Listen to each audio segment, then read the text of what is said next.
ጊዜው እንደ ኤሮፓያን አቆጣጠር ነሐሴ 1945 አሜሪካ በጃፓን ላይ የጣለቻቸው 2 አቶሚክ ኒውክሌር ቦምቦች በሰው ልጅ የታሪክ መዝገብ ላይ የማይጠፋ ጥቁር ጠባሳ ያሳረፉበት ወቅት ነበር።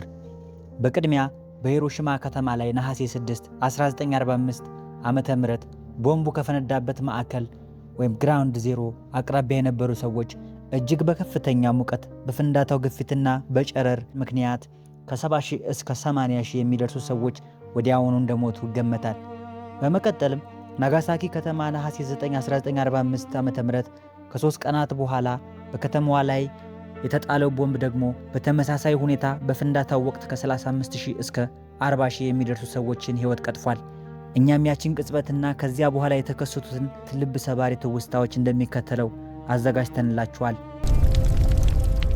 በሂሮሺማ ጠዋት 2 ሰዓት ከሩብ ላይ የፈነዳው ሊትል ቦይ የሚሰኘው ቦምብ በሰከንድ ስብርባሪ ውስጥ አካባቢውን ወደ 3980 ዲግሪ ሴንቲግሬድ ቀየረው። ይህ ሙቀት ብረት ያቀልጣል፣ የሰዎችን አካል ደግሞ በቅጽበቱ ወደ ትነት ቀየረው። ብዙዎች ምን እንደተፈጠረ እንኳን ሳያውቁ ወደ አመድነት ተለወጡ። ፍንዳታው ማዕከል የነበሩ ሰዎች አካላቸው ሲተን የተቀረው ብቸኛ ነገር በድንጋይና በህንፃዎች ላይ ያረፈው ጥቁር ጥላቸው ብቻ ነበር። አንድ ሰው በደረጃ ላይ ተቀምጦ ሳለ በቅጽበት መጥፋቱን የሚያሳይ በድንጋይ ላይ የተቀረጸ ጥቁር የጥላ ምስል ዛሬም በሂሮሺማ ሙዚየም ውስጥ ይገኛል። ከፍንዳታው በኋላ ሰማዩ በጭስና በአመድ ተሸፈነ። ብዙም ሳይቆይ እንደ ጭቃ የወፈረ ጥቁር ዝናብ መዝነብ ጀመረ። በቃጠሎው የጠማቸው የተረፉት ተጎጂዎችም ዝናቡን ሲጠጡ ዝናቡ ከፍተኛ የራዲዮ አክቲቭ መርዝ የያዘ መሆኑ ለከፋ ስቃይና ለሞት ዳረጋቸው።